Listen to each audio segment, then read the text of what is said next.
Video. Hello, Millie. What does he want? OK, put him on then. Hello, Charlie. You know I'm supposed to be on holiday. Oh no, not again. Yes, I know the one. It's been causing you problems on and off for ages. Quite honestly, Charlie, I don't give a fuck what you do with it. Take the bloody thing out if you want. Honestly, you try to get away for a couple of weeks and they won't leave you alone. I know the feeling. My secretary is the only one I give my number to. You're a dentist, I believe. Yes, that's right. What line are you in? I'm an investment banker. Probably puts us in the least two popular professions around these days. Tell me, what does being an investment banker actually mean? It means always having to say I'm sorry. It seemed like a good idea at the time. I think the problem is nobody really knows what an investment banker does. I mean, I'm sure you know what I do every day, but I haven't a clue about your job. Well, let me see. For instance, last week I was advising clients, hedge fund managers and so forth, not to touch United Biscuits with a barge pole. Really? Why was that then? Well, just a year ago, United Biscuits was making thousands of pounds a minute in profit, and now they're £48 million in debt. That's a huge amount of money. Is it? Well, yes, I suppose it is. What went wrong? Well, they spent a lot of that money on buying various companies in different parts of the world. Yes, but if they're in difficulties, couldn't they just sell the companies and get their money back? That's very funny. If only life were that simple. The problem is, stock markets in the world have plunged in the last year, and these companies are now only worth half what United Biscuits originally paid for them. That's a disaster. Who could have been stupid enough to advise them to buy the companies in the first place? I did. Well, it wasn't just me alone. I was part of a team of investment institutions who were instrumental in persuading United Biscuits to make these acquisitions. I think you must regret it now, though, don't you? No, not at all. United Biscuits regrets it. In any case, I was on a percentage of the deal, so the more money they paid for the companies, the more I made. Actually, it was a very good year for me, as it wasn't just United Biscuits. It was RBS, Lloyds TSB, Northern Rock. There was a lot of money sloshing about. Yes, but when a client comes to see you, what is it you do for them? I mean, essentially, what do they pay you for? My expertise, and of course my understanding of the markets. Because my job is not just to see what the situation is now. I mean, any fool can do that. My job is to see what the situation is going to be in a year or 2 years' time. But then, couldn't you have foreseen the stock market could collapse? No, nobody could have foreseen that. It's just one of those things that happens. But you've just said your job is to foresee these things. Yes, and looking back now, I can see that I did foresee it. I just didn't realize that I did at the time. Because, you see, none of these things just happen. You just said they did. Ah, but we moved on since then. You see, it's one of the great myths in the stock market that it's possible to make a huge amount of money overnight for no reason and by not doing anything at all. And experience has shown that this has never happened and never will. That's a sort of rule then, is it? It's an absolute cast-iron rule. Then a friend rang me up from New York to say he'd put some money in a company which bought up loans, repackaged them and sold them on, that he floated on the stock market and was now worth hundreds of millions of dollars. Well, that was the start of the subprime lending boom that led up to the credit crunch, wasn't it? Precisely.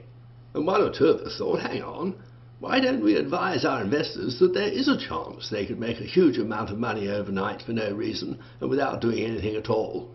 Yes, but didn't you just say that it was a cast-iron rule that this could never happen? Yes, but we thought it just might happen now, although it never had. The possibilities were endless, because you see, compared to traditional industries, buying up loans and repackaging them and selling them on has very low cost. Now, of course, the bubble has burst and it's dragging everything down with it. So that's why we're in this economic recession that's causing so much misery to us. No, not us. You. Don't you feel in some way responsible? Well, in a way, yes, I do feel responsible. But I have two great consolations. The first is that I didn't lose any of my own money, just other people's money. And the second is that when I thought there was a cast-iron rule that you couldn't make a huge amount of money overnight for no reason at all, It seems I was right all along. So I'm even cleverer than I thought I was. What do you think's going to happen now? How's the economy going to recover? Well, it'll only recover when people like me, investment bankers, people with a huge amount of experience and judgment, decide that they're going to act. How will you make that decision? Well, I shall look around and see what everybody else is doing, and then I'll do it too. Luigi? Rufus? Yes, very well, thanks. And you? Antigua? Yeah, lovely. Can you talk? Look, I've got a problem with this guy at the CQC. Kevin Pratt. Yes, exactly. It's a problem that I'd like to go away. Yes, I know how adept you are at making people come round to your way of thinking, Luigi. I'm not sure that would be the best approach here. I think it's a problem I'd like to go away and not come back, if you get my drift. By next Friday. You know, I'm always grateful, Luigi. How grateful do you want me to be? No problem, I'll make the usual arrangement. Bye, Luigi. Give my love to Carlotta and the kids. Problems, Rufus? No, just something to do with the practice. All sorted out now. Ah, this is nice, isn't it? Nice to get away and relax for a couple of weeks and not have that guy next door shattering the peace every time he starts his Ferrari. I still can't believe it's supposed to sound like that. I thought the silencer must be faulty. What is it with men wanting a car that sounds like a Spitfire revving up? They say cars like that are a penis substitute. If a Ferrari was really a penis substitute, surely he'd just spend all day backing it in and out of the garage. I see Ed Miliband is still presenting the cut in the top rate of tax from 50 to 45% as a huge tax handout of £40,000 a year to millionaires, conveniently omitting to say that he means the microscopic number of people who actually earn £1 million a year, rather than those whose net worth is over £1 million. Well, the annoying little twerp couldn't come clean on that one, as then he'd have to include himself, wouldn't he? Just kept repeating his new mantra, One Nation, 44 times. One Nation, as long as you don't include charges for prescriptions, dental checkups and tuition fees, because then you'd have to leave out Wales and Scotland. Yes, you are. I'm not sure Cameron's any better. Is it irresponsible for an 8-year-old to go to the pub, leaving her father to run the country unsupervised? Must admit, dropping the top rate was a bit of an own goal. I mean, didn't really result in much of an increase in revenue, whilst being a public relations disaster. Supposed to help keep high earners in the country. But if they're anything like that banker chappie you were talking to last week, I reckon we'd be better off without them. If they brought the country to the state it's in now, one wonders what makes them so indispensable. I thought you were asleep then. Only dozing. And even listening to you is more interesting than 50 Shades of Grey. It's annoying that after all that bonking she never got cystitis. Yes, it does get a bit far-fetched, doesn't it? This woman constantly banging on about her inner goddess all the time. Reminds me of hearing someone asking for a song to be played over hospital radio for some guy. The DJ chose Look for the Hero Inside Yourself, little realising the guy had been admitted to A&E with a plastic Superman up his bottom. What are you reading at the moment, Rufus? One of the Dan Browns, isn't it? If you think the Da Vinci Code is a bit far-fetched, wait till you read Angels and Demons. Yes, I know what you mean.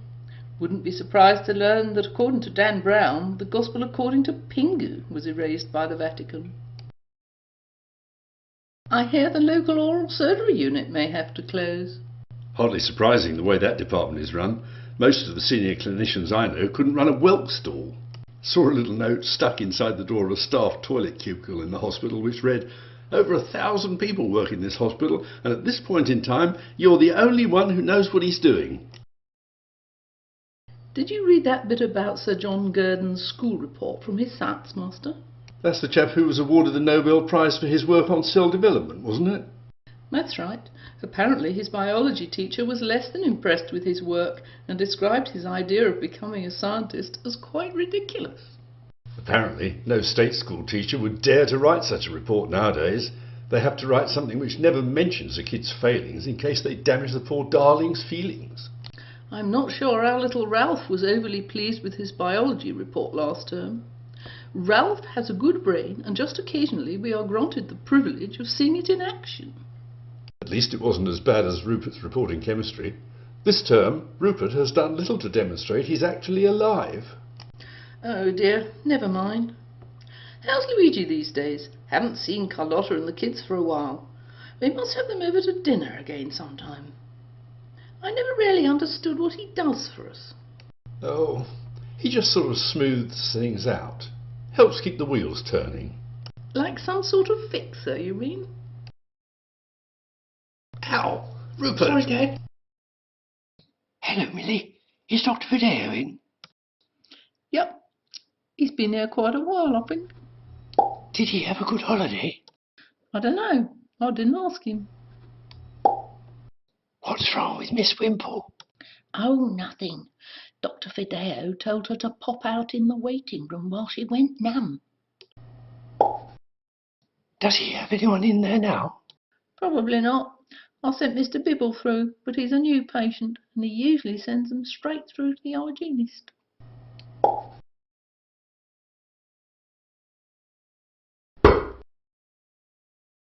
Hello, Rufus.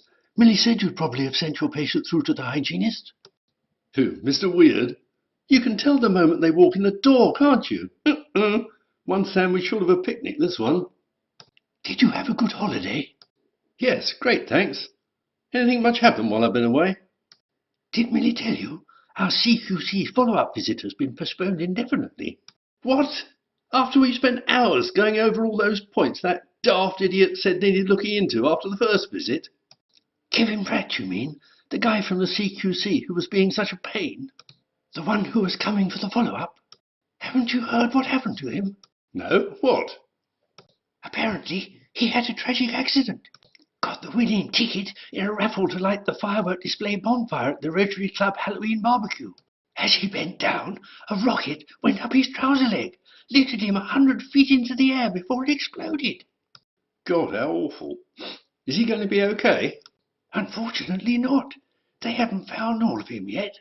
You mean to tell me I needn't have spent all that money having 2 hand-washing basins put in the decontamination room? There were a lot of other things that he was saying we were falling short on as well, though. Yeah, tell me about it. You mean like some of the dates on the instrument bags being a little over their sell-by date? I sorted that out. Waited up all night and had a quiet word with the elves. Instead of crapping all over the instruments at the end of 21 days, I persuaded them to simply change the dates on the bags. I see we've got 5 different sorts of waste bags now. The nurses are getting a bit confused about which one they're supposed to put stuff in. I don't think it matters, really. If one's getting full, just bung it in one of the others. When my wife's on heat, at home, she just chucks her thingies in the bin with everything else. As soon as she crosses the threshold here, it suddenly becomes municipal offensive hygiene waste and has to go in special yellow bags with a black stripe. But guess what happens to them? They end up in landfill, same as domestic waste. So her tampon from today gets to meet up with its friends from yesterday. Did you ever get Mrs. Scoggins to have her upper left 6 crowned, Rufus? No, and it's no thanks to you. I gave you carte blanche to take the bloody thing out. And I fully expected a text saying, Mrs. Scoggins has gone rejoicing on her way, and I'm pleased to say her upper left 6 did not accompany her. But what did you do? You just patched the fucking thing up again. Your wife told me you had a rather embarrassing episode on holiday. Yeah, I know. Woke up in the night, desperate for a pee, couldn't remember which hotel I was in, and found myself out in the corridor instead of in the old suite. Stark naked and the bloody door closed behind me. What did you do, Rufus? Peed in a plant pot, and hold until Bonnie let me back in. You didn't, did you, Rufus? No, of course not. I knocked on the door. Someone called Luigi, phoned and left a message, Dr. Fideo. Said he hoped you enjoyed the firework display.